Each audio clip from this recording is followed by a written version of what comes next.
Shrimad Bhagavad Gita summary of chapter 3 session 3 श्लोक संख्या 31 से आगे तक। 31वां श्लोक पढ़ता हूँ। ये मे मतमिदं नित्यम अनुतिष्ठन्ति मानवः श्रद्धावन्तः सूयन्ते मुच्यन्ते ते अपि कर्मभिः।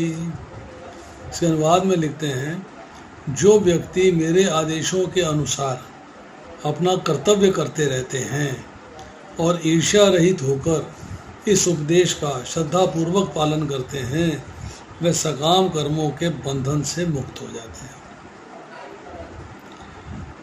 भगवान ने पिछले श्लोक में कहा अर्जुन से, अतः हे अर्जुन, अपने सारे कार्यों को मुझ में समर्पित करके मेरे पूर्ण ज्ञान से युक्त होकर लाभ की आकांक्षा से रहित, स्वामित्व के किसी दावे के बिना आलस्य से रहित होकर युद्ध करो। युद्ध होने की बात हो रही, युद्ध करने की बात हो रही, एडवाइस किया जा रहा है। ये कहा जा रहा है कि युद्ध करना तुम्हारी ड्यूटी है और उस ड्यूटी को तुम्हें प्रिस्क्राइब ड्यूटी को परफॉर्म करना चाहिए, उसे करना चाहिए। अब यहाँ पर जो है फिर भगवान ने कहा कि चूंकि मैं कह रहा हूँ युद्ध करो, इसलिए कह रहे हैं कि जो व्यक्ति मेरे आदेश के अनुसार अपना कर्तव्य करते रहते हैं। कर्तव्य, मेरे आदेश का पालन करना मुख्य नहीं है, मुख्य है कर्तव्य को करना मेरे आदेश का पालन करते हुए। मतलब दो बातों में कर्तव्य करना मुख्य है, मेरे आदेश का पालन करो या ना करो तुम्हारी इच्छा, चॉइस इज योर्स। बट अगर अपना कर्तव्य करते हो मेरे आदेश का पालन करते हुए, और कैसे करना है, ईर्ष्या रहित और श्रद्धापूर्वक, तो कर्मों के बंधन से मुक्त हो जाओगे। You will come back to my abode. तुम कर्मों के बंधन से मुक्त हो जाओगे, मेरे धाम आ जाओगे। मतलब मेरे सिद्धांत के अनुसार चलने वाले कर्म बंधन से मुक्त हो जाते हैं और न चलने वालों का पतन हो जाता है। ये बात जो है 32वें श्लोक में कही जा रही है। ये तो एतद् अभसूयन्त न अनुतिष्ठन्ति मे मतम सर्वज्ञान विमूढ़ान तान विद्धि नष्टान चेतसः। किंतु जो ईर्ष्यावश इन उपदेशों की उपेक्षा करते हैं और इनका पालन नहीं करते, उन्हें समस्त ज्ञान से रहित, दिग्भ्रमित और सिद्धि के प्रयासों से नष्ट भ्रष्ट समझना चाहिए। मतलब आपने भगवान से ईर्ष्या, भगवान कह रहे हैं कि ईर्ष्या रहित होकर मेरे उपदेश का पालन करना, मेरा कंपटीशन नहीं करना। यहाँ पर आपने जो है भगवान से कंपटीशन किया, अरे क्या उपदेश दे रहे, मैं कोई कम हूँ क्या, अपनी बहुत फॉलो करूँगा। मतलब ईर्ष्या वश उन्होंने उपदेश को नहीं माना, भगवान की बात को स्वीकार नहीं किया, अपने को भगवान के एट पार रख दिया, पैरेलल रख दिया, या अपने को भगवान से सुपीरियर मान लिया। अब उपदेश का पालन नहीं करते, they don't follow the instructions. उन्हें समस्त ज्ञान से दिग्भ्रमित, मतलब कंफ्यूज्ड समझना चाहिए, वो कंफ्यूज्ड हैं। और सिद्धि के प्रयासों से नष्ट भ्रष्ट समझना चाहिए। मतलब अपने आप को सिद्ध प्रकट करते हैं, अपने आप को कहते हैं कि मैं बहुत सिद्ध हूँ, मैं बहुत इंटेलिजेंट हूँ, मैं बहुत अक्लमंद हूँ, परंतु उन्हें नष्ट भ्रष्ट समझना चाहिए। They are of no use, वो बेकार है। अब ज्ञानी जो होता है, जो भक्त है, उसकी प्रकृति शुद्ध है, वो सही कार्य करता है। जो अभक्त है अर्थात जो अज्ञानी है, उसकी प्रकृति अशुद्ध है, वो गलत कार्य करता है। अब मान लीजिए कि बिगड़ी मोटर का एग्जांपल देता है। जो अशुद्ध भक्त है उसको हम बिगड़ी मोटर के समान मानते हैं। उसको ठीक करने का, बिगड़ी मोटर को सुधारने का उपाय क्या है? उसको सुधारने का उपाय है या तो उसे खुद ठीक कर लो। मतलब जो भक्त अभक्त है, अभक्त नहीं है, जो अभक्त है वो राग द्वेष से रहित होकर कर्म करना शुरू कर दे तो इम्प्रूव कर जाएगा। अगर बिगड़ी मोटर आप खुद नहीं ठीक कर सकते तो कारखाने पहुंचाओगे। मीन्स अगर आप खुद जो है राग द्वेष से मुक्त होकर कर्म नहीं कर सकते हो तो आप उसे भगवान की शरण में पहुंचा दो। आप खुद को भगवान की शरण में डाल दो वाया पारंपरिक गुरु। अब आपने उससे कारखाने में जो मैकेनिक है वो कौन है? गुरु है। भगवान के कारखाने में आपकी जो है भक्ति जो है वो इम्प्रूव होगी, आप में शुद्धता आती जाएगी। अगर मोटर बिगड़ जाती है तो आप मोटर के वश में आ जाएंगे, मोटर आपके वश में नहीं है। इसी तरह जब प्रकृति में अज्ञानी व्यक्ति जो है वो प्रकृति के वश में आ जाता है, उसके कंट्रोल में आ जाता है और अपना स्वभाव भूल जाता है। तो इसीलिए आपको जो है अपने आप को इम्प्रूव करना चाहिए, अपने आप को सही मार्ग पे लगाना चाहिए। अब आती श्लोक संख्या 33। सदृशं चेष्टते स्वस्या प्रकृते ज्ञानवान अपि प्रकृतिम यान्ति भूतानि निग्रह किम करिष्यति। ज्ञानी पुरुष भी अपनी प्रकृति के अनुसार कर्म करता है, क्योंकि सभी प्राणी 3 गुणों से प्राप्त अपनी प्रकृति का ही अनुसरण करते हैं। भला दमन से क्या हो सकता है? अपनी प्रकृति का मतलब है अपना स्वभाव। जो ज्ञानवान है, समझता है बात को, वो भी अपने स्वभाव के अनुसार कार्य करता है। और स्वभाव किससे बनता है? पूर्व जन्म एवं जो इस जन्म के संस्कार हैं, माता पिता द्वारा दिए गए संस्कार हैं। वर्तमान में आपका संग किसके साथ है, शिक्षा आपको क्या प्राप्त हुई है उसके ऊपर, आपका वातावरण क्या है, वो अध्ययन कितना किया है, उपासना कितनी करी है, चिंतन कितना किया है, कर्म कैसे किए हैं, भाव क्या है, ये सब चीज़ें मिलके आपके संस्कार क्रिएट करते हैं। अब आप अपनी प्रकृति के अनुसार कार्य करें, जो स्वभाव आपका बन गया है उसके अनुसार कार्य करते हैं। और स्वभाव किससे बनता है? इस वातावरण के अंदर, इस एटमॉस्फेयर के अंदर, प्रकृति के 3 गुणों के अनुसार। अब आप उनको दबाने का प्रयास करेंगे तो पॉसिबल नहीं है। राग द्वेष रहित, राग द्वेष युक्त क्या है आपका स्वभाव कोई नहीं जानता, आप ही जानते हो, ओनली यू नो। तो इसलिए जो है कह रहे हैं कि ज्ञानी पुरुष अपनी प्रकृति के अनुसार ही कार्य करता है। तो अगर आपका स्वभाव शुद्ध है, श्रेष्ठ है, तो कर्म भी श्रेष्ठ होंगे। अगर स्वभाव आपका जो है अशुद्ध है, श्रेष्ठ नहीं है, तो कर्म भी श्रेष्ठ नहीं होंगे। तो जो अशुद्ध चित्त वाला व्यक्ति है उसका उद्धार कैसे होगा? 2 तरीके हैं, एक इंद्रिय निग्रह, दूसरा निष्काम कर्म योग। अब शुद्ध चित्त वाले का उद्धार ज्ञान योग को फॉलो करते हुए भक्ति योग तक जाना। और अत्यंत शुद्ध चित्त वाला व्यक्ति है तो वो शुरू से ही सत्संग में रहेगा और भक्ति योग में चला जाएगा। अब आती है श्लोक संख्या 34। इंद्रस्य अर्थे राग द्वेषो अवस्थितो तयो न वशम आगच्छेत तो ही अस्य परिपंथनो। प्रत्येक इंद्रिय तथा उसके विषय से संबंधित राग द्वेष को व्यवस्थित करने के लिए नियम होते हैं। मनुष्य को ऐसे राग तथा द्वेष के वशीभूत नहीं होना चाहिए, क्योंकि ये आत्म साक्षात्कार के मार्ग में अवरोधक है। प्रत्येक इंद्रिय तथा उसके विषय से संबंधित, आँख ने कोई चीज़ देखी, आपका अटैचमेंट हो गया, आपका द्वेष हो गया, घृणा हो गई, जो भी जैसी सिचुएशन बनी। कान से सुना तो आपको अटैचमेंट हो गया, द्वेष हो गया। मतलब हर एक को अगर आपने सेटल करना है, एडजस्ट करना है, कॉम्प्रोमाइज़ करना है, व्यवस्थित करना है, तो उसके नियम हैं। कान के लिए क्या है?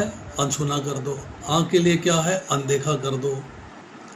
तो मनुष्य को राग और द्वेष के वशीभूत नहीं होना चाहिए, न्यूट्रल रहना चाहिए, समभाव से रहना चाहिए, क्योंकि राग और द्वेष जो है आत्म साक्षात्कार के मार्ग में अवरोधक है, रुकावटें। अगर इंद्रियों के अनुकूल होंगी चीज़ें तो राग होगा, प्रतिकूल होगी तो द्वेष होगा।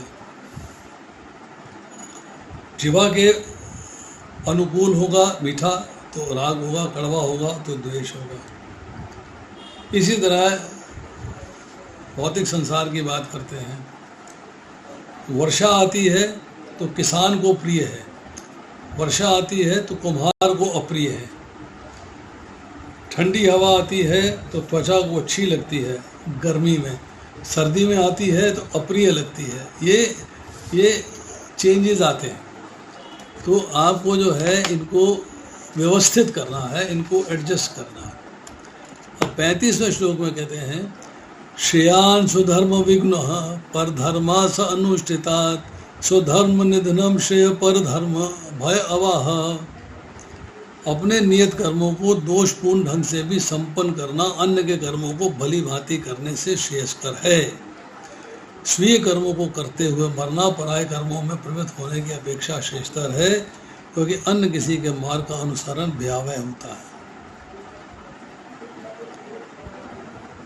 पर धर्म और स्वधर्म।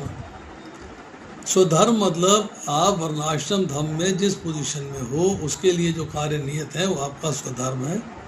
और अगर आप अपना कार्य छोड़ के किसी दूसरे का कार्य करते हो तो परधर्म हो जाता है। जैसे ब्राह्मण के लिए क्षत्रिय का, वैश्य का धर्म जो है परधर्म हो जाता है, और सन्यासी के लिए गृहस्थ का धर्म जो है, गृहस्थ का धर्म पालन करता है तो परधर्म हो जाता है। अब अर्जुन जो है क्षत्रिय है और भिक्षा मांगना चाहता है। दूसरे अध्याय में चर्चा हुई भिक्षा मांग के गुजारा कर लूँगा, तो वो भिक्षा मांगना चाहता है। तो स्वधर्म का पालन करना राग द्वेष से मुक्त होकर सुख दुख को देखकर नहीं, रादर भगवान एवं शास्त्र के अनुसार सेवक और सेवा का भाव होना चाहिए। आपको अपना कार्य करना है, दूसरे का कार्य नहीं करना। जब इतनी बात भगवान ने कह दी तो इसके बाद जो है फिर अर्जुन के मन में एक प्रश्न उठ गया, बड़ा इम्पोर्टेंट, बड़ा वैलिड क्वेश्चन है जिसके बारे में हमें जानना चाहिए। अथा केन प्रयुक्तो अयम पापम चरति पुरुषः अनिच्छन अपि वार्ष्णेय बलातीव नियोजतः। अब अर्जुन एक प्रश्न करता है, हे वृष्णिवंशी, मनुष्य ना चाहते हुए भी पाप कर्मों के लिए प्रेरित क्यों होता है? ऐसा लगता है उसे बलपूर्वक उसमें लगाया जा रहा है। बड़ी लगता है कि it is a compulsive force. वो कंपल्सिव फोर्स जो है मेरे को बलपूर्वक इस कार्य में लगा रही है। This he wants to know. ये वो जानना चाहता है कि क्या चीज़ है कि कोई भी व्यक्ति जो है पाप का कार्य करना नहीं चाहता है फिर भी पाप का कार्य कर बैठता है। What is the reason for that? क्या कारण हो सकता है? ईश्वर साक्षी है, करुणा में है, वो पाप क्यों कराएंगे? पूर्व संस्कार जड़ हैं, वे पाप क्यों कराएंगे? विचारवान मनुष्य स्वयं पाप नहीं करना चाहता, फिर दूसरा कौन है जो आपको पाप में प्रवृत्त करता है? तो गर्ग संहिता के अंदर अश्वमेध खंड के अंदर दुर्योधन कहता है, मैं धर्म को जानता हूँ परंतु धर्म के कार्य में मेरी प्रवृत्ति नहीं होती। मैं अधर्म को भी जानता हूँ, अधर्म के कार्य से मेरी निवृत्ति नहीं होती। ऐसा लगता है मेरे हृदय में कोई देव है जो मेरे को जैसा करवाता है मैं वैसा ही करने लगता हूँ। I am compelled by that. वो देव कौन है जो कार्य करवाता है पाप का? अब नहीं चाहते हो फिर भी पाप का कार्य कर बैठते हो। तो इसका भगवान उत्तर देते हैं, कामेश क्रोधेश रजोगुण समुद्भवा महाश्न महापापमा विद्धि एनम हि वैरिणम। बहुत सुंदर उत्तर दिया भगवान ने। श्री भगवान ने कहा, है अर्जुन, इसका कारण रजोगुण के संपर्क से उत्पन्न काम है, जो बाद में क्रोध का रूप धारण करता है, जो संसार में सर्वभक्षी पापी शत्रु है। काम, काम मीन्स कामनाएं। इट इज डिजायर्स जो आपको कंपेल करती है। आपकी इंद्र विषयों के प्रति कामना है, शब्द रूप रस गंध स्पर्श, वासना भी हो सकती है, सूक्ष्म कामना भी हो सकती है। ये जो इंद्र विषयों के प्रति कामना है, इसकी ओरिजिन जो है सूक्ष्म कामना से होता है। वह जीव को इंस्टिगेट करती है, स्टिमुलेट करती है, भड़काती है कि वह पाप करे, जबकि जीव करना नहीं चाहता। काम इज द इंस्टिगेटर, काम आपको भड़काता है पाप कर्म करने के लिए। तो यहाँ पर जो है बार बार यही चर्चा आती है कि कामनाओं से छुटकारा पाना चाहिए। अब 38वें श्लोक में भगवान कहते हैं, धूमेन आवृते वनहि यथा आदर्श मलेन च यथा उल्बेन आवृत गर्भ तथा तेन इदम आवृतम। जिस प्रकार अग्नि धुएं से, दर्पण धूल से अथवा भ्रूण गर्भाशय से आवृत रहता है, उसी प्रकार जीवात्मा इस काम की विभिन्न मात्राओं से आवृत रहता है। आवृत रहने का अर्थ क्या है? आप उससे आवृत रहते हो, इसका अर्थ क्या है?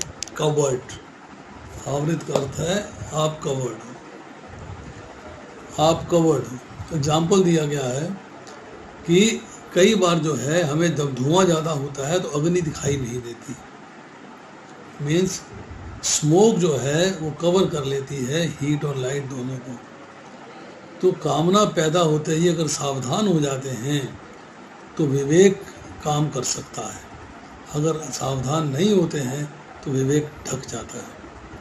कामना चंचल है, ज्ञान को ढक लेती है, थिन कवर है, भगवान का स्मरण अभी भी कर सकता है,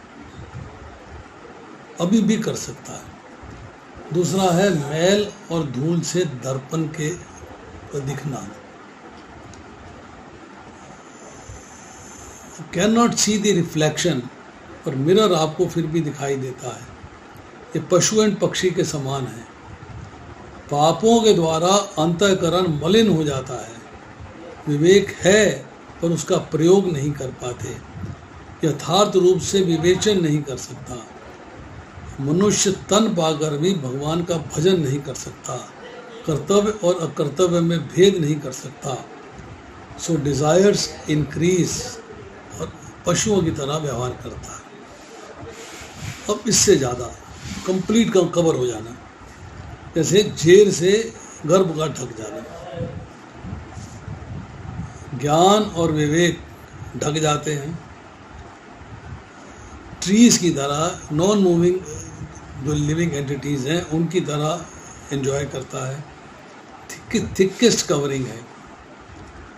जैसे कि जेर के अंदर जो है, पेट के अंदर बच्चा जो है ना वो देख सकता है ना सुन सकता है, इस तरह जब काम की गाढ़ता हो जाती है तो वासना पूर्ति में जड़ हो जाता है, विवेक शून्य हो जाता है, तो काम की बात नहीं सुनता, करेक्ट बात नहीं सुनता, ध्यान नहीं देता।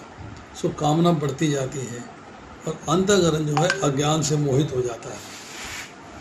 तो अब आती है कि जब भोगों में तृष्णा बढ़ जाती है, पाप कर्म होता है, निद्रा आलस्य तमोगुण में आ जाता है, विवेक शून्य हो जाता है, ही loses all interest in right things, गलत कार्य कर बैठता है। अब आती है श्लोक संख्या 39। आवृतम ज्ञानम एतेन ज्ञानेन नित्यवैरिणा काम रूपेण कौन्तेय दुष्पूरोन अनलेन च। इस प्रकार चतुर जीवात्मा की शुद्ध चेतना उसके काम रूपी नित्य शत्रु से ढकी रहती है, जो कभी भी तुष्ट नहीं होता और अग्नि के समान जलता रहता है। अनल मीन्स अग्नि, दुष्पूर मीन्स जो किसी प्रकार से पूर्ण ना होती है। इसमें ययाति महाराज के बारे में कहा गया है, भागवतम 9वां स्कंद 19वां अध्याय 14वां श्लोक, मनुस्मृति में दूसरे अध्याय का 94वां श्लोक 94 श्लोक, कि विषयों का उपभोग करने से काम कभी शांत नहीं होता, बल्कि घृत से अग्नि की भांति और अधिक बढ़ता जाता है। एक कामना पूरी करेंगे अगली बढ़ जाएगी, दूसरी पूरी करेंगे तीसरी बढ़ जाएगी, तीसरी पूरी करेंगे चौथी बढ़ जाएगी। तो काम रूपेण शब्द का अर्थ है सांसारिक विषय भोगों की कामना करने। अब काम के रूप क्या है? कामना है अप्राप्त को प्राप्त करने की चाह। वासना होती है सूक्ष्म कामनाएं जो दबी हुई हैं, जब एक्टिव हो जाती हैं तो कामना में कन्वर्ट हो जाती हैं। स्पृहा वस्तुओं की आवश्यकता, feeling I must have it, आसक्ति, वस्तुओं में प्रियता और उत्तमता दिखना, यह बहुत अच्छी चीज़ है, मेरे को मिलनी चाहिए। आशा, वस्तु मिलने की संभावना, लोभ, अधिक वस्तु मिल जाए। याचना, वस्तु की इच्छा अधिक बढ़ने पर आप याचना करते हो। तो जीवा जो है वो भगवान का नित्य दास ना होके वो कामनाओं का दास हो जाता है। तो अज्ञानी पुरुष जो है कामनाओं को मित्र मानता है, ज्ञानी पुरुष जो है कामनाओं को दुश्मन मानता है। अब आती है श्लोक संख्या 40। इंद्रियाणि मनोबुद्धि अस्य अधिष्ठानम उच्यते एते विमोहयति एष ज्ञानम आवृते देहिनम। इंद्रियां, मन तथा बुद्धि इस काम के निवास स्थान हैं। इनके द्वारा ये काम जीवात्मा के वास्तविक ज्ञान को ढक कर उसे मोहित कर देता है। आपका वास्तविक ज्ञान क्या है? वास्तविक ज्ञान है कि मैं भगवान का दास हूँ, जीवेरे स्वरूप कृष्णेर नित्य दास, मैं भगवान का दास हूँ। नंबर 1, दास होने के नाते मुझे भगवान की सेवा में संलग्न होना चाहिए। सेवा करने का अर्थ यह है कि मुझे भगवान के आदेश का पालन करना चाहिए। जब भगवान के आदेश का पालन करूंगा तो मुझे पता लगेगा, ज्ञान मिलेगा कि मैं इस भौतिक बंधन से मुक्त होके भगवान के धाम जा सकता हूँ। तो मुक्ति क्या है, इसका ज्ञान होना चाहिए। तो वास्तविक ज्ञान जो है वो है मुक्ति प्राप्त करना और भगवान के धाम में जाना। उसके लिए भौतिक संसार का आकर्षण छोड़ना और भौतिक संसार को त्यागना। अब कामनाएं, जो डिज़ायर्स हैं, उसकी बताए उसके रहने की जगह कहाँ है? जगह बताई इंद्रियां, मन तथा बुद्धि। इंद्रियां, मन और बुद्धि जो है कामना के निवास स्थान हैं। यहाँ से जो है आपको टेक्निकली परेशानी होती है कि अगर आपके अंदर है मन, आपके अंदर है बुद्धि, आपके अंदर है कामना, तो आप जो है मन बुद्धि जीव के वश में ना रह के कामना के वश में हो जाती है। और कामना जो है मन इंद्रिय बुद्धि को वश में करके विवेक नष्ट कर देता है और भोगों में सुख दिलाकर पाप कर्म करवा देता है। एक प्रोसेस है, विशेष साइकिल। विशेष साइकिल में क्या है कि जब इंद्रियों की इंद्र विषयों से कनेक्शन बना तो आपका उसके प्रति आकर्षण हो गया। फिर मन, इंद्रियां और बुद्धि उसके वश में आ गई, विषय भोगों के उसके वश में आ गई। उसमें वश में आ गई तो सोचने की शक्ति नष्ट हो गई, राइट एंड रॉन्ग का डिफरेंस नहीं कर पाए, अर्थात विवेक खत्म हो गया। अब भोगों में सुख की संभावना है, सुख मिलेगा भोग भोगने से, तो आप उसको प्राप्त करने के लिए पाप कर्म करोगे। अब आती है श्लोक संख्या 41। तस्मात्त्वम् इंद्रियाणि आदौ नियम्य भर्तर्षभः पापमानं प्रजहि येन ज्ञान विज्ञान नाशनम। इसलिए हे भरतवंशियों में श्रेष्ठ अर्जुन, प्रारंभ में ही इंद्रियों को वश में करके इस पाप के महान प्रति काम का दमन करो और ज्ञान तथा आत्म साक्षात्कार के इस विनाशकर्ता का वध करो। अब भगवान मर्डर की बात कर रहे हैं, वध कर दो। What you become a murderer, आप मर्डरर बन जाइए। मर्डर किसका करना है? कामनाओं का, मनुष्य का नहीं, किसी जीव का नहीं। मर्डर करना है कामनाओं का, कामनाओं का मर्डर करिए। कैसे होगा? What is the process? Process it's very easy to control gross things. जो चीज़ें दिखती हैं ना, उन्हें कंट्रोल करना बड़ा आसान है। जो चीज़ें दिखती नहीं हैं उन्हें कंट्रोल करना बड़ा मुश्किल है। अब कंट्रोल करना है कामना को, कंट्रोल करना है लस्ट को, तो सबसे पहले है वैदिक भक्ति के द्वारा सेंसेस को रेगुलेट किया जाए। Number 2, do not neglect intelligence. Intelligence guard है, इट प्रोटेक्ट्स फ्रॉम माया। और जब आप बुद्धि को हर जाती है, क्योंकि जब इंद्रियां किसी विचरण कि जब मन किसी विचरणशील इंद्रिय पे लगा होता है तो बुद्धि हर ली जाती है। वो सिचुएशन नहीं आने देनी। मीन्स बुद्धि में स्थिर बुद्धि रहना है, बुद्धि को प्रॉपरली यूज करना। उसके बाद तीसरा क्या है, to achieve all this, senses को रेगुलेट करने के लिए, वैधि भक्ति के मार्ग में चलने के लिए, इंटेलिजेंस मेंटेन करने के लिए, स्थिर बुद्धि होने के लिए आपको चाहिए गुरु, साधु और शास्त्र। फिर चाहिए इनके माध्यम से नॉलेज। नॉलेज किसकी है? अभ्यास की और वैराग्य की। इसकी चर्चा 6ठे अध्याय के 34वें और 35वें श्लोक में आएगी। इंद्रिय, मन और बुद्धि पे कामनाओं का अधिकार हो गया है, जीवात्मा मोहित हो गया है। अब इंद्रियां वश में होंगी तो कैसी, कामना पर विजय प्राप्त होगी तो कैसी? This is difficult. तो काम 5 स्थानों में दिखता है। पदार्थ मतलब वस्तुओं में, इंद्रियों में, मन में, बुद्धि में और अविद्या। अहम मैं करता हूँ इसमें। काम एक्चुअल में अहम में ही रहता है। मेरा अमुक वर्ण है, अमुक संप्रदाय है, अमुक घर है, अमुक नौकरी है, अमुक मकान है। ये प्रकृति से माना हुआ संबंध है। संबंध आपका भगवान के साथ है, जिसको आप भूल चुके हो।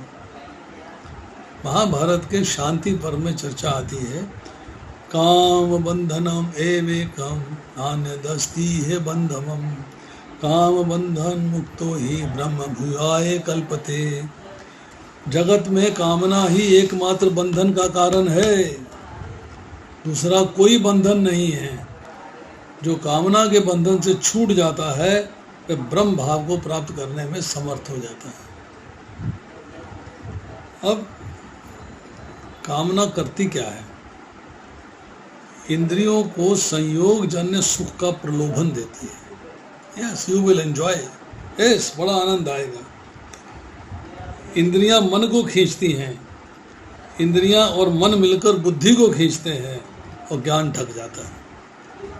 अब गलत रास्ते आप चल पड़ते हैं। काम आपके ज्ञान को ढक कर इंद्रियों, मन और बुद्धि के द्वारा उसे मोहित कर देता है और पतन का गड्ढा तैयार हो जाता है। अब देखिए, आपको इंद्रियों को वश में करना है और काम का दमन करना है। ये इम्पोर्टेंट पॉइंट है। इसको जरा थोड़ा सा और समझने का प्रयास करते हैं। ट्राई टू अंडरस्टैंड इट मोर।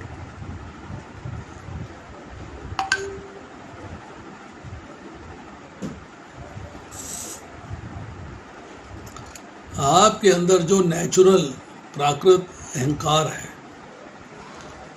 वो जीव के काम के सूक्ष्म तत्व जो कि अविद्या है, उसके प्रथम आवरण के रूप में बुद्धि में अधिष्ठित होता है। First cover. प्राकृत अहंकार परिपक्व हो गया, सेकंड। दूसरे अधिष्ठान रूप मन को आवृत करके ढक देता है। तो पहले इंद्रियां हारी, फिर मन हार गया। मन अब इंद्रियों की ओर आकर्षित हुआ, अग्रसर हुआ, तो काम इंद्रियों को आधार बना लेता है, बेस बना लेता है, इंद्रियों में वास करता है, इंद्रियों के रास्ते से मन को ढकता है, मन के रास्ते इंटेलिजेंस को ढकता है, और अल्टीमेटली अहम जो है वो प्रिवेल कर जाता है। Yes, I am the doer, मैं ही करने वाला हूँ, मैंने देखो क्या अरेंजमेंट कर दिया, मैंने क्या मैनेजमेंट कर दिया। तो आपको क्या करना है कि काम का दमन करना है। यू हैव टू मेक काम आपके वास्तविक ज्ञान को न ढक पाए, आपको भगवान की तरफ से दूर न कर पाए, आपको भगवान की तरफ से आकर्षण से दूर ना कर पाए, ये इम्पॉर्टेंट है। कामना आपके ऊपर जो है प्रिवेल नहीं करे, दिस पार्ट इज इम्पॉर्टेंट। अब 42वें श्लोक में क्या कहते हैं? इंद्रियाणि परानि आहु इंद्रियभ्य परम मनः मनस तु परा बुद्धि यह बुद्धि परता तु स। कर्मेंद्रियां जड़ पदार्थ की अपेक्षा श्रेष्ठ हैं, मन इंद्रियों से बढ़कर है, बुद्धि मन से भी उच्च है और वह आत्मा बुद्धि से भी बढ़कर है। हर एक की पोजीशन बता दी। जड़ पदार्थ है आपके विषय, इंद्रिय विषय और आपका शरीर। अब आपको ये समझना है कि मेरे को करना क्या है, करना क्या है। तो कर्म की इंद्रियां और ज्ञान की इंद्रियां विषयों से अट्रैक्ट होती हैं। ज्ञान की इंद्रियां विषयों से अट्रैक्ट होती हैं और फिर कर्म की इंद्रियां उस पर काम करती हैं। पर ज्ञान की इंद्रियां और कर्म की इंद्रियां विषयों से, जड़ पदार्थों से श्रेष्ठ है, सुपीरियर है। अब उनके पीछे है लगाम, मन। मन उनसे भी श्रेष्ठ है, बुद्धि उससे भी श्रेष्ठ है और आत्मा सबसे श्रेष्ठ है। पर यहाँ क्या होता है, जो श्रेष्ठ है वो विषयों के कंट्रोल में आ जाता है। इट्स कंट्रोल्ड बाय डिजायर्स, विषयों के कंट्रोल में आ जाता है। इंद्रियां स्थूल शरीर से उत्तम है। इंद्रियां मन को नहीं जानती, पर मन इंद्रियों को जानता है। मन बुद्धि को नहीं जानता, बुद्धि मन को जानती है। इंद्रियां विषयों को जानती हैं, दूसरे विषयों को नहीं जानती। आँख अपने विषय को जानती है, कान अपने विषय को जानता है। इसी तरह जो है, जो विषय है वो इंद्रियों को नहीं जानते। हर एक की अपनी अपनी अपनी अपनी पोजीशन है। स्टेप लेटर में आप पढ़े हुए सब। अब बुद्धि का स्वामी है अहम। बुद्धि उसका करण है, औजार है। अहम करता है। मेरी बुद्धि करण परतंत्र है, कर्ता स्वतंत्र है। अब स्वपन में इंद्रियां सो जाती हैं, मन नहीं, बुद्धि नहीं। इंद्रियों से भी प्रबल है विषय। ध्याय तो विषयान पुंसा चर्चा आई दूसरे अध्याय के 62वें श्लोक में। वे इंद्रियों को आकर्षित कर लेते हैं। इंद्रियों के व्यवहार में मन की प्रधानता है। जिससे इंद्रियों के साथ मन लगा हुआ है वही इंद्रिय कार्य कर पाती है। विषय भोगों में जो संकल्प है, विकल्प है, मन जो है संशय में रहता है, क्या करना चाहिए क्या नहीं करना चाहिए। पर बुद्धि भोग का निश्चय करती है तो क्रिया होती है। तो इम्पोर्टेंट पॉइंट जो है वो ये है कि आपको मन, बुद्धि और ज्ञान की इंद्रियां, कर्म की इंद्रियां, इन सबको कंट्रोल में रखना है, कंट्रोल करना है।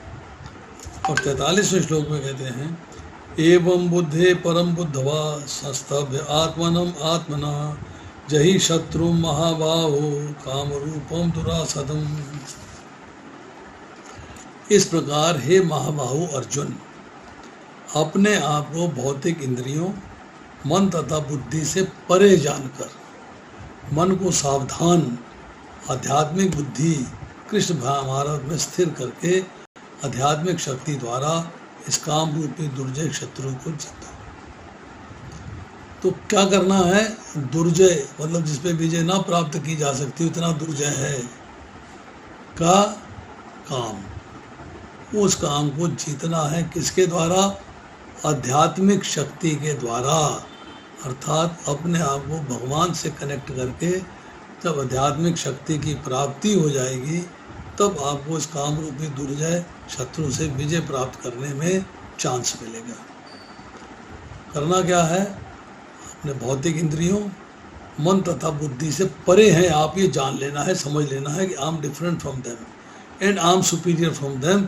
मेरे को उनसे इन्फीरियर होकर उनके वास्तविक ज्ञान को ढकना नहीं है। I have to understand who I am and who they are. अब मन को सावधान करना है, केयरफुली आध्यात्मिक बुद्धि को स्थिर करके, मतलब स्थित प्रज्ञ होके, बिल्कुल जो आपकी इंटेलिजेंस है वो स्थित प्रज्ञ हो गई।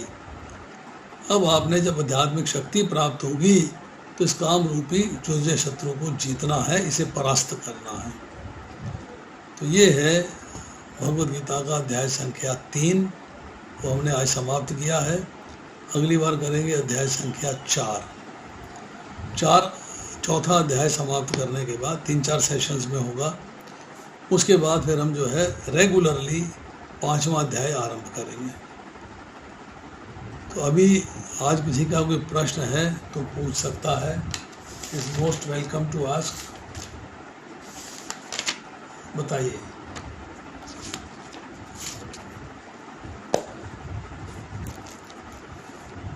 हरे कृष्णा, किसी का कोई प्रश्न?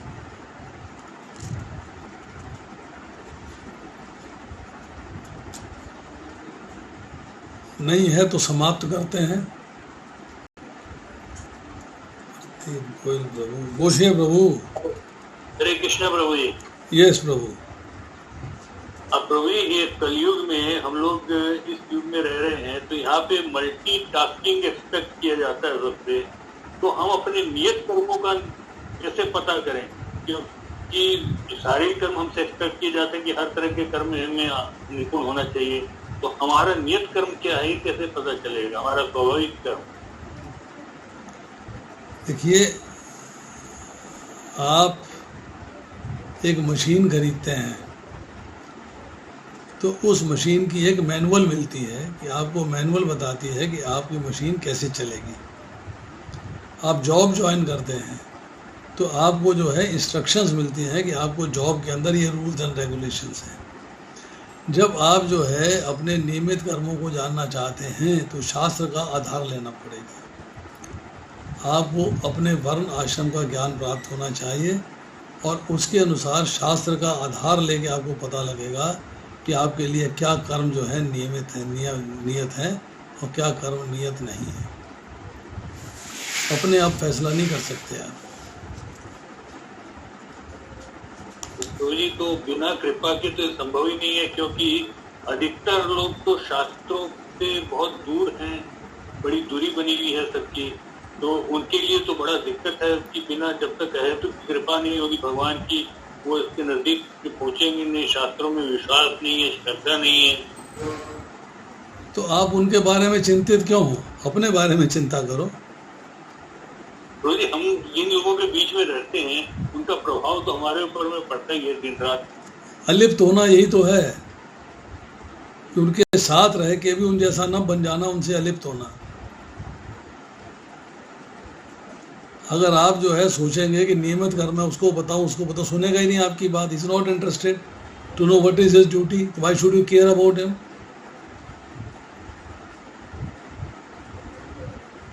आप जो है जिस सुधार की बात कर रहे हैं उस लेवल पे आप कहाँ हैं? पब्लिक कहाँ है? तो क्यों उनके बारे में बुद्धि खराब करते हो? अपने नियमित कर्मों को जानो, उनको ध्यान से करो, उतना ही बहुत है अभी। एक अस्प्रिय शब्द आपने इस्तेमाल किया था, अस्प्रिय का क्या अर्थ है? क्या शब्द? निष्क्रिय या अस्प्रिय आपने बोला था, आसक्ति से संबंधित शब्द होगी। नहीं, आप मुझे बताओ ना, कोई व्यक्ति आपकी बात सुन के राजी है क्या?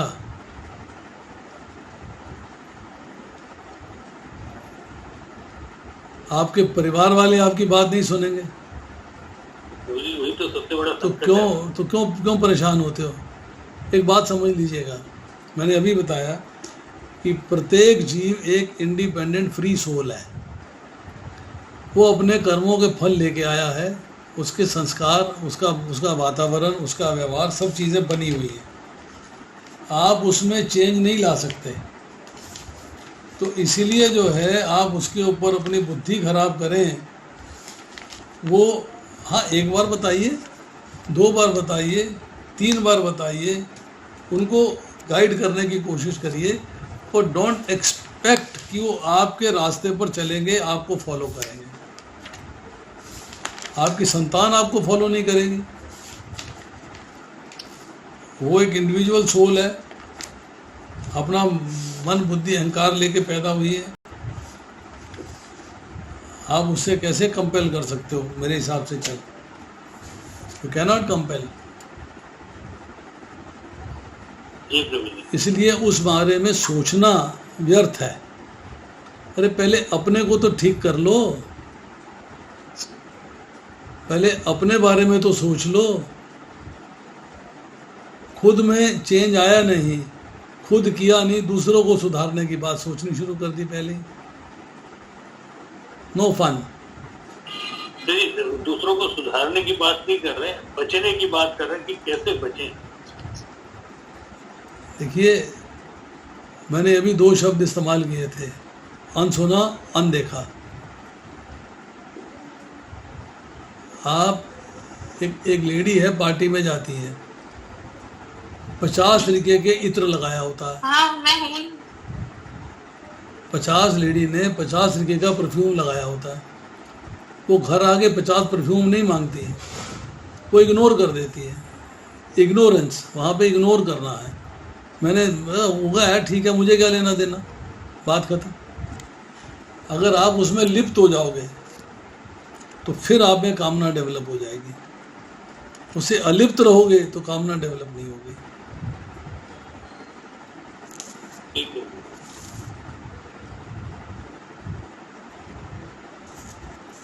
यस, अशोक माता जी बोलिए।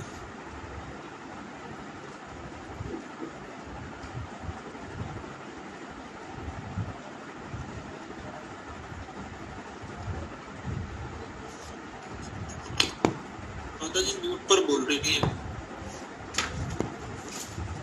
अब पे आपको म्यूट कीजिए। हरे कृष्ण। हरे कृष्णा प्रभु जी, दंडवत प्रणाम। प्रभु जी, मेरा क्वेश्चन ये है कि आप अभी बोल रहे हैं ना कि नियमित कर्म जो है वर्ण आश्रम के हिसाब से करना चाहिए, पर वर्ण आश्रम तो आजकल कोई हिसाब ही नहीं है। कोई किसी कास्ट में या कोई किसी में, तो उसके हिसाब से कैसे कार्य मतलब होगा?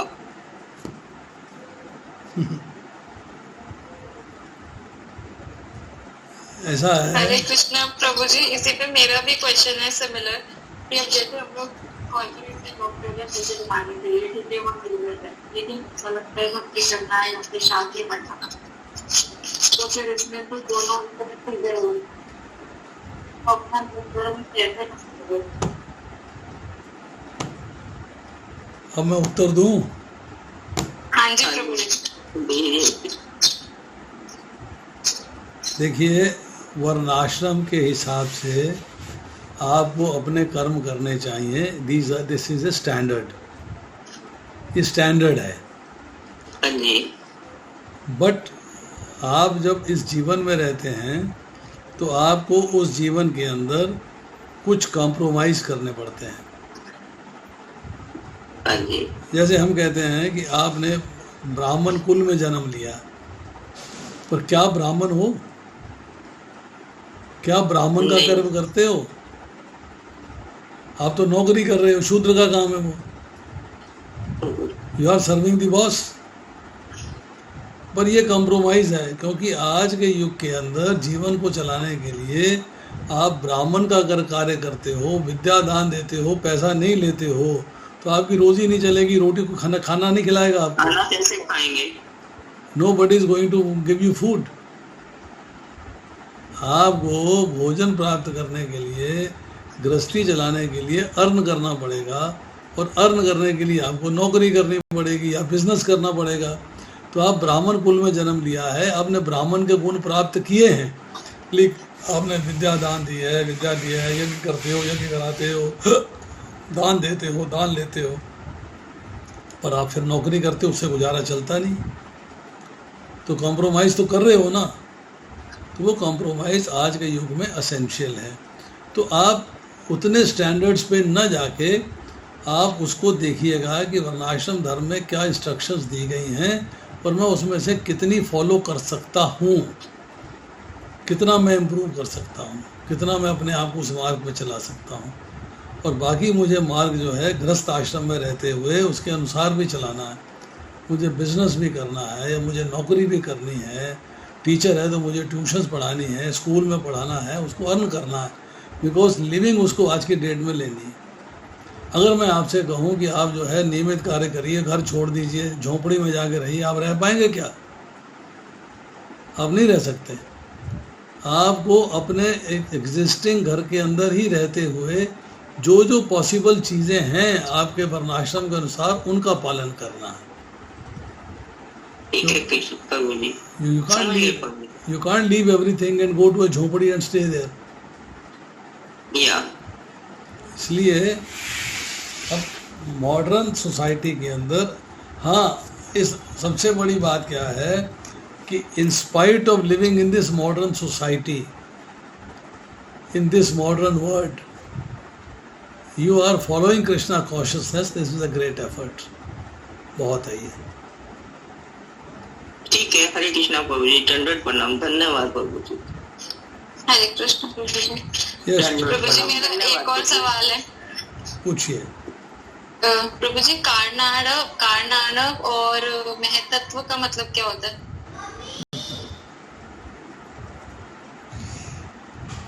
भगवान कृष्ण ने जब अपने आप को एक्सपैंड किया है तो उनका जो अवतार है महाविष्णु, उनके शरीर से जो जल प्रकट होता है वो एक सागर का रूप धारण करता है। उसे कारणानव सागर कहते हैं। उसे दूसरे शब्दों में विरजा नदी भी कहते हैं। विरजा नदी। विरजा नदी। महतत्व का अर्थ यह है कि मूल प्रकृति, जो मूल प्रकृति है भगवान की, उससे जब एक्सपेंशन होती है तो महतत्व बनता है। महतत्व का मतलब है महान तत्व। वो मूल प्रकृति का अंश है। अब उस महान तत्व में जब विक्षेप होता है तब उससे जो है कुछ चीज़ें निकल के बाहर आती हैं। उसमें जो है आपको बहुत सारी चीज़ें उसमें से निकलती हैं जो आपको अंडरस्टैंड करनी है कि महतत्व में जब विक्षेप होता है तब आपकी जो है क्या क्या चीज़ें उसमें से निकल के आती हैं, ये आपको सोचना है। देखिए,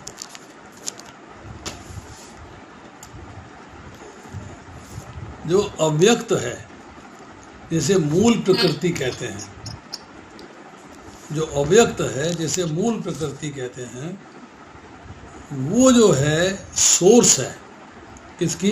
बुद्धि की। और बुद्धि जो है यहाँ शब्द इस्तेमाल होता है महत्त्व के लिए। मतलब महत्त्व से फिर उसमें चेंज आता है तो अहंकार प्रकट होता है। फिर अहंकार में चेंज आता है तो महाभूतानी, जिसमें कि 10 इंद्रियां, 5 विषय और 1 मन, 11 चीज़ें प्रकट होती हैं। तो इसको जो है जब शास्त्र कहते हैं कि एक होती है विकृति और एक होती है प्रकृति। प्रकृति का मतलब है इफ कॉज ऑफ समथिंग, इसकी वजह से कुछ हो रहा है। और विकृति का मतलब है it has origin from something, किसी सोर्स से इसका ओरिजिन हुआ है।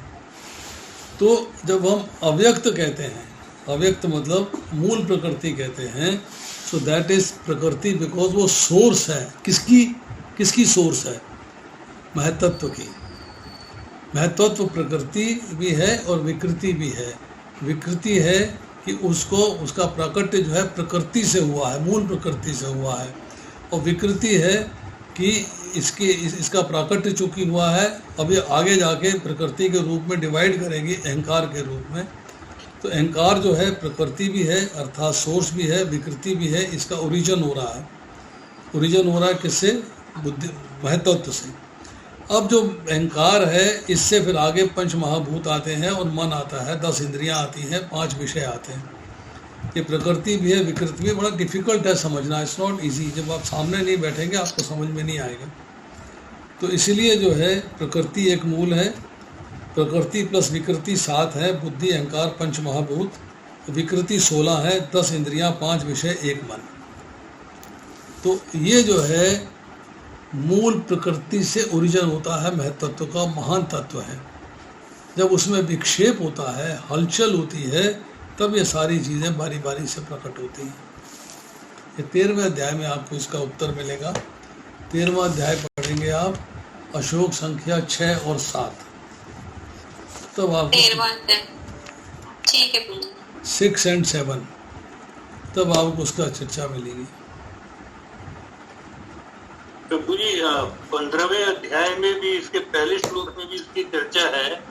तो वहाँ पे है प्रभु जी कि ब्रह्म को निर्विशेषवादी भौतिक वृक्ष का मूल मानते हैं और सांख्य दर्शन के अनुसार इसी मूल से पहले प्रकृति, पुरुष और तब 3 गुण निकलते हैं और फिर 5 स्थूल तत्व, 5 फिर 10 इंद्रियां, मन आदि। तो ये प्रभु जी यहाँ पे जो लिखा है कि इसी मूल से पहले प्रकृति, पुरुष और पुरुष, तो पुरुष भी यहाँ लिखा है कि प्रकृति से निकलते हैं, इस मूल से निकलते हैं।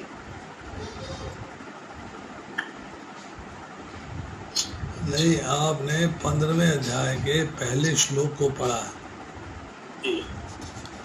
15वें अध्याय का पहला श्लोक जो है उसमें आपने पढ़ा उस वृक्ष के बारे में, जिस बरगद के वृक्ष की चर्चा हो रही है। उसमें आपने पढ़ा कि निर्विशेष ब्रह्म इसको इस भौतिक वृक्ष का मूल मानते हैं। मतलब जो भौतिक प्रकृति है, जो भौतिक वृक्ष है, उसका आधार, उसका मूल जो है वो ब्रह्म है। ठीक है। और अब सांख्य दर्शन की बात आती है, उसमें इसी मूल से पहले प्रकृति, पुरुष, तब 3 गुण निकलते हैं, फिर 5 स्थूल तत्व निकलते हैं। ये परपट में है, श्लोक में नहीं है। हाँ, ये परपट है। हाँ, ये परपट में है, श्लोक में नहीं है। फिर 10 इंद्रियां, मन आदि। इस प्रकार सारे संसार को 24 तत्वों में विभाजित करते हैं। तो ये एक्सप्लेन करते हुए प्रभुपाद लिख रहे हैं, श्लोक के अंदर जो है इस निर्विशेष ब्रह्म की या 24 तत्वों की चर्चा नहीं है। 24 तत्वों में क्या क्या आता है प्रभु जी? 24 तत्वों में क्या क्या आता है? तो 13वें अध्याय का श्लोक कौन सा है प्रभु जी, जिसमें इसकी श्लोक में चर्चा है? मैंने बताया तो था आपको, 6 और 7। 13वें अध्याय का 6वां और 7वां श्लोक। 6 और 7। ठीक है। 24 तत्वों के अंदर सबसे पहले लीजिएगा 5 है स्थूल तत्व, पृथ्वी, जल, अग्नि, वायु, आकाश।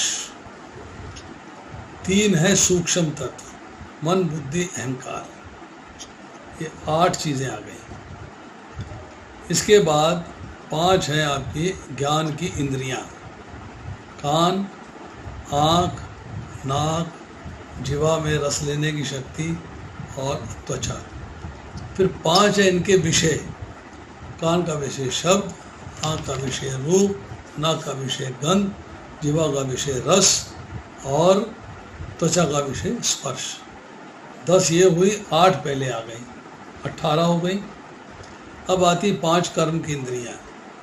दोनों पैर एक इंद्रिय कहलाते हैं, दोनों हाथ एक इंद्रिय कहलाते हैं। जीवा में जो बोलने वाला पोर्शन है, जिसे वाक शक्ति कहते हैं, वो 3रा है, और मल त्यागने का स्थान 4था है, और मूत्र त्यागने का स्थान 5वां है। 5 ये ऐड हो गए तो हो गए 23, 18 और 5 23। अब इसके बाद आती है आपकी प्रकृति का अव्यक्त कह लीजिए, मूल प्रकृति कह लीजिए, मन, मतलब सॉरी मन नहीं, उसमें है सतोगुण, रजोगुण एंड तमोगुण। ये 3 चीज़ों को आप लेके चलिएगा, ये आपकी जो है प्रकृति के अंश है। तो 24 तत्व हो गए। ये 24 तत्व हैं। ये 24 तत्व जो है जड़ है सारे। अब इसके अंदर जो है आता है काल, 25वां तत्व है समय, फिर 26वां तत्व है आत्मा, और 27वां तत्व है परमात्मा। ये आपके शरीर के अंदर सब उपस्थित है। कर्मेंद्रियों में दोनों पैर एक आता है और दोनों हाथ एक। यस।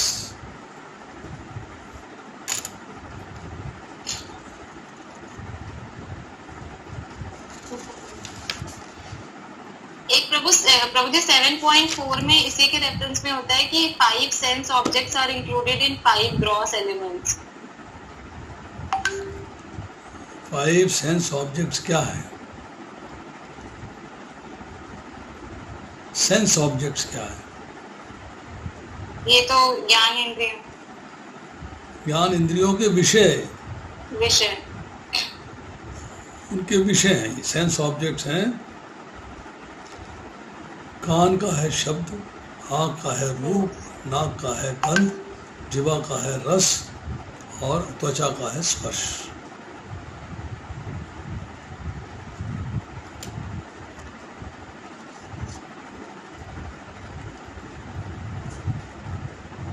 तो these are included in 5 gross elements, मतलब दोबारा बोलिए। ऐसा लिखा हुआ है कि 5 sense objects are included in 5 gross elements. हाँ जी, क्योंकि कई जगह पर चर्चा आती है कि जो आपके उन्होंने जैसे 7वें अध्याय के 3-4 श्लोक में चर्चा आई कि 8 चीज़ों की चर्चा आई है। उसमें पृथ्वी, जल, अग्नि, वायु, आकाश और मन, बुद्धि, अहंकार, इसी में सारी चीज़ें समाहित कर दी। भगवान ने इसी में सारी चीज़ें लिख दी हैं। उन्होंने यहाँ पर जो है 24 तत्वों की चर्चा नहीं करी है। यहाँ पर उन्होंने कहा है भूमि, आप, अनल, वायु, खम, मन, बुद्धि एवं अहंकार इत्यम में भिन्ना प्रकृति अष्टधा। 8 चीज़ों की चर्चा करी है। पृथ्वी, जल, अग्नि, वायु, आकाश, मन, बुद्धि, अहंकार, ये 8 प्रकार से भक्त मेरी भिन्ना अपरा प्रकृतियाँ हैं। तो जो पृथ्वी, जल, अग्नि, वायु, आकाश है, इसी में उन्होंने जो है कर्म की इंद्रियाँ, ज्ञान की इंद्रियाँ, ज्ञान के विषय सब इंक्लूड कर दिए।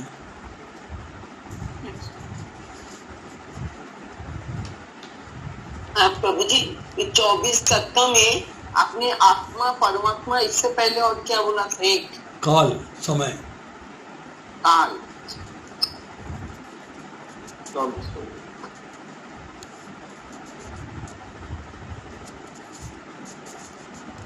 तो ये प्रभु जी ये समझाने के लिए बोला होगा 7.4 में।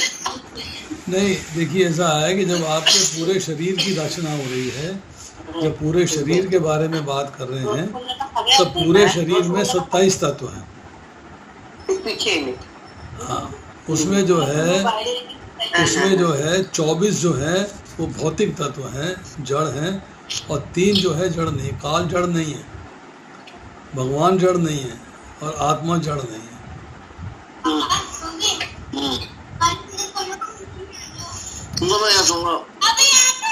क्या बोलते हो?